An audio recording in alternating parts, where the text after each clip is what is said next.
like millions of other kids, you dreamed of one day being in the NBA. You wanted to be a star, and someday to rise above and become the greatest to ever play.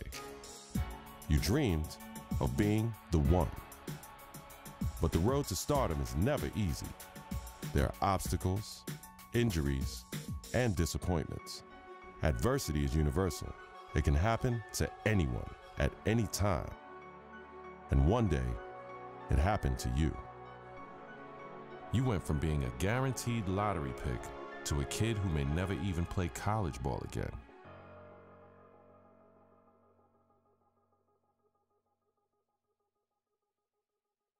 Now, look, it's always bad to hear about injuries, especially to college kids, of course. Yeah.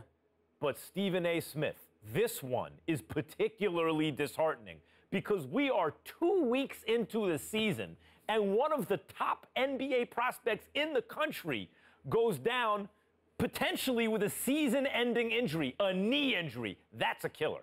I couldn't agree more. When I heard he was carried off the floor today, all you can do is find yourself hoping that he'll make it back. That's the bottom line.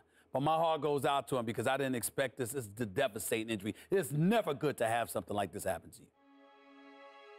The team doctor broke the news. Torn ACL, sprained MCL, and a torn meniscus.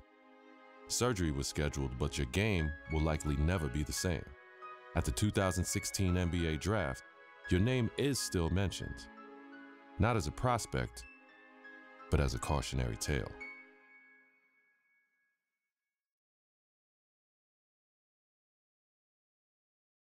Now, there's another huge story in this year's draft. A record number of underclassmen, 30 of them, undrafted. And I hope, anyway, that this is a lesson, this serves as an example to college players. I'm not talking about the ones who are genuinely one and dones, the guys you know are going to be lottery picks. I mean the rest of them. They're not sure shots. You're not sure they're going to be lottery picks. Don't just use the college system for a year thinking you're going to bounce. It doesn't work like that. If you don't have the talent, it doesn't work. You got to be cultivated in the system. Please. There you go again with your blanket generalizations. You know how you are, oh, Max, the woe is me, oh, my Lord. I can't take it. I just can't take it. It's a case-by-case basis. You can't just blanketly decide this should not be one and dones or this should be one and dones. You got to go on a case-by-case basis. Some dudes deserve to be one and dones. Some people don't. It's on a case-by-case basis. And that is my point. Thank you for making it for me. Every kid thinks they're the exception to the rule. And members of the media like, Stephen A. Smith, are encouraging these kids to come out early. Look, Max, bottom line is this. You got to take this into consideration. You had two dudes. They were called the Height brothers. Now, you had Nick Howard. This kid had a lot of promise. What does he do? He goes to college. Very uneventful first year, no doubt. The second year, he was pretty good. Here's the problem. The NBA, it's not about pretty good. You need to be great on the collegiate level, on the prep level, in summer leagues and what have you, in order for you to get the stature that you deserve. That's the bottom line. Pretty good ain't good enough to be that stud NBA. That's exactly my point.